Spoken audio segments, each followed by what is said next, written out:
Hi കൂട്ടുകാരെ, ഞാനിന്ന് വന്നിരിക്കുന്നത് ഒരു കഥയുടെ വീഡിയോയുമായിട്ടാണ്. ഈ കഥയിലെ കഥാപാത്രത്തിൻ്റെ പേര് ശാരദാമ്മ എന്നാണ്. ശാരദാമ്മയ്ക്ക് ഒരു മകനുണ്ടായിരുന്നു. ശാരദാമ്മയ്ക്ക് മകൻ മാത്രമേ ഉണ്ടായിരുന്നുള്ളൂ. ശാരദാമ്മയുടെ മകൻ്റെ പേര് രാജു എന്നാണ്. രാജു കുഞ്ഞായിരിക്കുമ്പോൾ തന്നെ ശാരദാമ്മയുടെ ഭർത്താവ് മരിച്ചിരുന്നു. പിന്നെ വളരെ കഷ്ടപ്പെട്ടാണ് ശാരദാമ്മ രാജുവിനെ നോക്കിയിരുന്നത്. തയ്യൽ പണി ചെയ്താണ് അവർ രാജുവിനെ വളർത്തിയതും പഠിപ്പിച്ചതുമെല്ലാം. രാജു എൻജിനീയറിങ്ങിന് പഠിച്ചു പാസ്സായി. രാജുവിന് ജോലി കിട്ടി. ശാരദാമ്മയ്ക്ക് വളരെ സന്തോഷമായിരുന്നു. തൻ്റെ മകൻ ഞാൻ കഷ്ടപ്പെട്ട് പഠിപ്പിച്ചെങ്കിലും ജോലി നേടിയല്ലോ. ശാരദാമ്മയുടെ സന്തോഷത്തിന് അതിരില്ലായിരുന്നു. അങ്ങനെ അവർ സുഖമായി കഴിയുകയാണ്. ശാരദാമ്മയ്ക്ക് ഇപ്പോൾ പഴയതുപോലെ തയ്യൽ പണിക്കൊന്നും വയ്യ. തയ്യൽ പണിയൊക്കെ ശാരദാമ്മ ഒഴിവാക്കി. അമ്മയും മകനും നല്ല സന്തോഷത്തിലാണ് കഴിഞ്ഞിരുന്നത്. രാജുവിന് കോളേജിൽ പഠിക്കുമ്പോൾ തന്നെ തൻ്റെ കൂടെ പഠിച്ചിരുന്ന ഒരു കുട്ടിയുമായി സ്നേഹമുണ്ടായിരുന്നു. കോളേജ് പഠിപ്പ് കഴിഞ്ഞെങ്കിലും അവരുടെ പ്രണയം വളർന്നുകൊണ്ടേയിരുന്നു. അവർ എപ്പോഴും സംസാരിക്കുകയും കണ്ടുമുട്ടുകയും ഒക്കെ ചെയ്തിരുന്നു. അങ്ങനെ ആ കുട്ടിയുടെ പേരാണ്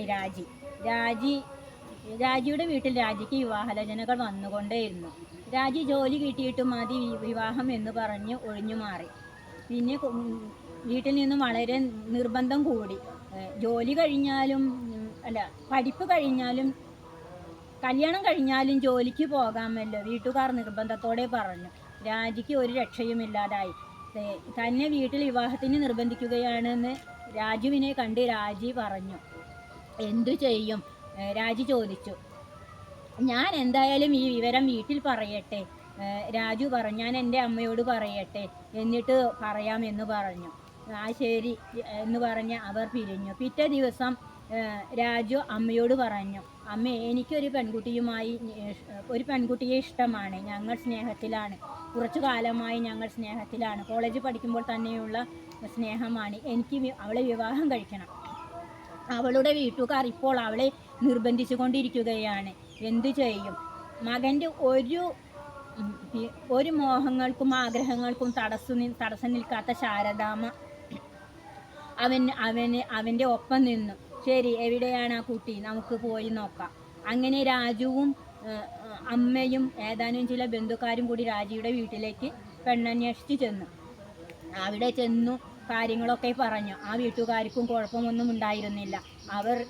അവർ രണ്ടുപേരുടെയും വിവാഹം നല്ല നിലയിൽ കഴിച്ചു കൊടുത്തു. അങ്ങനെ 2 വർഷമൊക്കെ ഒരു കുഴപ്പവുമില്ലാതെ അവരുടെ കുടുംബജീവിതം സന്തോഷത്തിൽ പോയിക്കൊണ്ടിരുന്നു. ശാരദാമ്മയും മകനും മരുമകളുമായി നല്ല സന്തോഷത്തിലാണ് ജീവിച്ചിരുന്നത്. കുറച്ചു കാലങ്ങൾ കഴിയവേ രാജിയുടെ സ്വഭാവത്തിന് മാറ്റങ്ങൾ വന്നു തുടങ്ങി. ശാരദാമ്മയോട് കുറച്ചൊക്കെ ദേഷ്യവും ഒക്കെ വന്നു തുടങ്ങി. മകൻ്റെ സ്വഭാവവും മാറി തുടങ്ങിയിരുന്നു. ശാരദാമ്മയ്ക്ക് എന്തോ ഒരു ജാതി പോലെ തോന്നി. എങ്കിലും അവർ ഒന്നും പറഞ്ഞില്ല. എല്ലാം മനസ്സിലാക്കിയിട്ടും അവർ മകനോടും മരുമകളോടും നല്ല രീതിയിൽ തന്നെ പെരുമാറി. അങ്ങനെ ആദ്യമൊക്കെ അവർ പുറത്തേക്ക് പോകുമ്പോൾ ശാരദാമ്മയെയും കൊണ്ടുപോയിരുന്നു. ലീവുള്ള ദിവസമൊക്കെ ശാരദാമ്മയും മകനും മരുമകളും കൂടിയാണ് പുറത്തൊക്കെ കറങ്ങാൻ പോയിരുന്നത്. പിന്നെ അവർ ശാരദാമ്മയെ ഒഴിവാക്കി. അങ്ങനെ കുറച്ചു കാലങ്ങൾ കഴിഞ്ഞപ്പോൾ രാജിക്കും ശാരദാമ്മയെ തൻ്റെ ജീവിതത്തിൽ നിന്ന് ഒഴിവാക്കണമെന്ന് തോന്നി. അങ്ങനെ അവർ ഒരു ട്രിപ്പ് പ്ലാൻ ചെയ്തു. രാജു ശാരദാമ്മയോട് പറഞ്ഞു, നാളെ നമുക്ക് പുറത്തേക്കൊക്കെ ഒന്ന് പോകാം അമ്മ. കുറേ കാലമായില്ലേ പുറത്തേക്കൊക്കെ പോയിട്ട് നമുക്കൊരു ടൂറ് പോകാം. ഒരു 2-3 ദിവസം കഴിഞ്ഞിട്ട് തിരിച്ചു വരികയുള്ളൂ. അമ്മയ്ക്ക് വേണ്ട ഡ്രസ്സുകളൊക്കെ പാക്ക് ചെയ്തോളൂ. ശാരദാമ്മ അത് സമ്മതിച്ചു. ശാരദാമ്മ അവർക്ക് വേണ്ട ഡ്രസ്സുകളൊക്കെ പാക്ക് ചെയ്തു. അങ്ങനെ അവർ കാറിൽ യാത്രയായി. ഒരു ഉച്ചയോടുകൂടി അവർ ഹോട്ടലിൽ കയറി ഭക്ഷണം കഴിച്ചു. വീണ്ടും സ്ഥലങ്ങളൊക്കെ കാണാൻ ഇറങ്ങി. ഒരു കടൽ തീരത്തെത്തി കടലിൻ്റെ അരികിൽ കുറേ നിന്നു. തിരമാലകളൊക്കെ കണ്ടു. അവിടുത്തെ കച്ചവടങ്ങളൊക്കെ കണ്ടു. നല്ല രസത്തോടെ അവർ കഴിഞ്ഞു. കുറേ കഴിഞ്ഞ് ഏകദേശം ഒരു സന്ധ്യയാവാറായപ്പോൾ മകൻ പറഞ്ഞു, അമ്മ ഇവിടെ നിൽക്കൂ, ഞങ്ങൾ കുറച്ച് സാധനങ്ങളൊക്കെ വാങ്ങിയിട്ട് വരാം. മൊബൈലിൽ ചാർജ് കഴിഞ്ഞിരിക്കുന്നു. ചാർജർ എടുത്തിട്ടുമില്ല. ഒരു ചാർജറും വാങ്ങണം. നമുക്ക് വൈകുന്നേരത്തിനുള്ള ഭക്ഷണങ്ങളും വാങ്ങണം. അമ്മയുടെ ഫോണൊന്ന് തരൂ. ശാരദാമ്മ ആ ഫോൺ അവർക്ക് കൊടുത്തു. അങ്ങനെ ആ ഫോണും അമ്മ ഇവിടെ തന്നെ നിൽക്കണേ, ഞങ്ങൾ ഇപ്പോൾ തന്നെ വരാം അതും പറഞ്ഞ് രാജുവും രാജിയും അവരവിടെ ആക്കിയിട്ട് തിരിച്ചു പോയി. നേരെ സന്ധ്യയോടെടുത്തു. അസ്തമയ സൂര്യൻ്റെ ചുവപ്പ് രാശി കടലിലേക്ക് അടിച്ചുകൊണ്ടേയിരുന്നു. സൂര്യാസ്തമയമായി തുടങ്ങി. കാഴ്ചക്കാർ സൂര്യാസ്തമയം കാണാൻ കടലിലെ ആളുകൾ സൂര്യാസ്തമയം കൊണ്ടു നിന്നു. കുറെ കഴിഞ്ഞപ്പോൾ ആളുകൾ ഓരോരുത്തരുമായി പിരിഞ്ഞു പോയി. നേരം അല്ലാതെ ഇരുട്ടി തുടങ്ങിയിരുന്നു. ശാരദാമ്മയുടെ മകനും മരുമകളും തിരിച്ചു വന്നില്ല. ശാരദാമ്മയ്ക്ക് ആകെ ടെൻഷനായി. എന്തു ചെയ്യണമെന്നറിയാതെ ഒറ്റപ്പെട്ട ഒരു സ്ഥലത്ത് താൻ എന്തു ചെയ്യും ദൈവമേ, ഈ കുട്ടികൾ എവിടെ പോയി? ശാരദാമ്മയ്ക്ക് ഒരു പിടിയും കിട്ടിയില്ല. ശാരദാമ്മയെ ഒഴിവാക്കി പോയതാണെന്ന് മനസ്സിലാക്കാനുള്ള ബുദ്ധിയൊന്നും ശാരദാമ്മയ്ക്ക് ഉണ്ടായിരുന്നില്ല.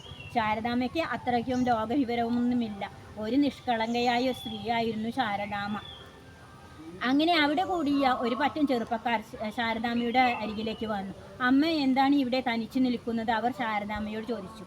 ശാരദാമ്മയ്ക്ക് എന്തു പറയണമെന്നറിയാതായി. ടെൻഷൻ കയറി അവരുടെ തലയ്ക്കുള്ളിൽ ഒരു മൂളൽ പോലെ തോന്നിയിരുന്നു. താൻ നിൽക്കുന്ന സ്ഥലവും ഒന്നും ആകെ കണ്ണിൽ നിന്നും മാഞ്ഞു പോകുന്നത് പോലെ.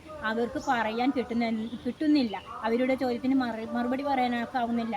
എങ്കിലും അവർ വിക്കി ഇത്രയ്ക്കും പറഞ്ഞു, എൻ്റെ മകനും മരുമകളും ഇവിടെ ആക്കി പോയതാണ്. അവർ വരാമെന്ന് പറഞ്ഞിരുന്നു, പക്ഷെ ഇത്രയും സമയമായിട്ടും കാണാനില്ല പറഞ്ഞു. അമ്മയുടെ വീട് എവിടെയാണ്, നാട് എവിടെയാണ്? ഞങ്ങൾ കൊണ്ടെത്തിക്കാം. പക്ഷേ എത്ര ആലോചിച്ചിട്ടും ശാരദാമ്മയ്ക്ക് വീടും നാടും ഓർമ്മയിൽ തെളിയുന്നില്ല. ആ ചെറുപ്പക്കാർക്ക് മനസ്സിലായി, ഈ അമ്മയ്ക്ക് ശരിയായ ഒരു ഓർമ്മ വരുന്നില്ല. ഇനി എന്ത് ചെയ്യും? ചെറുപ്പക്കാർ കൂടി നിന്ന് ആലോചിച്ചു. പിന്നെ അവർ അറിയാവുന്ന ഒരു അനാഥാലയത്തിലേക്ക് ശാരദാമ്മയെ കൊണ്ടുപോയി ആക്കി.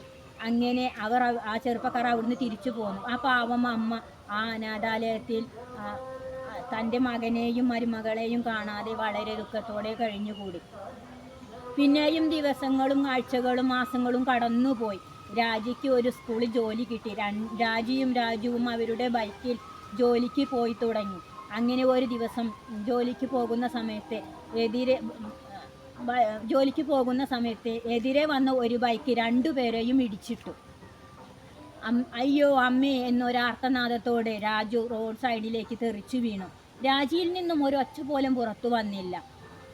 രണ്ടുപേർക്കും നല്ല കാര്യമായ പരിക്കുണ്ടായിരുന്നു. രക്തത്തിൽ കുളിച്ചിരുന്നു. മുഖമൊന്നും കാണാൻ തന്നെ കഴിയാത്തൊരവസ്ഥ. അവിടെ ഓടിക്കൂടിയ ആളുകൾ രണ്ടുപേരെയും ഒരു വണ്ടിയിൽ കയറ്റി ആശുപത്രിയിലേക്ക് കൊണ്ടുപോയി. പക്ഷേ പോകും വഴിക്ക് രണ്ടുപേരും മരണപ്പെട്ടിരുന്നു. എന്തായാലും ശാരദാമ്മയുടെ മനസ്സ് നൊന്തതിൻ്റെ പ്രതിഫലമായിട്ടാണ് അവർക്ക് അങ്ങനെ ഒരു വിധി വന്നത് എന്നത് മനസ്സിലാക്കാൻ ആർക്കും മനസ്സിലാവും. നമ്മൾ നമ്മളുടെ മാതാപിതാക്കളെ എത്രത്തോളം ദ്രോഹിക്കുന്നുണ്ടോ അതിൻ്റെയൊക്കെ പ്രതിഫലം ഏതെങ്കിലും ഒരു സമയത്ത് നമുക്ക് കിട്ടുമെന്ന് ആരെങ്കിലും ചിന്തിക്കുന്നുണ്ടോ? നമ്മുടെ മാതാപിതാക്കളെ ദ്രോഹിക്കുകയും ഉപേക്ഷിക്കുകയും ചെയ്യുന്നവർ നമുക്ക് നാളെ എന്താണ് വരുന്നതെന്ന് വിചാരമില്ലാതാണ് ഓരോ പ്രവൃത്തിയും ചെയ്യുന്നത്. എന്തായാലും ഈ കഥ ഇവിടെ അവസാനിക്കുന്നു. ഈ കഥയും കഥാപാത്രങ്ങളും വെറും സാങ്കല്പികം മാത്രമാണ്. ആരുടെ ജീവിതവുമായി ഈ കഥയ്ക്ക് ഒരു ബന്ധവുമില്ല. അടുത്ത വീഡിയോയിൽ കാണും വരെ ബായ്.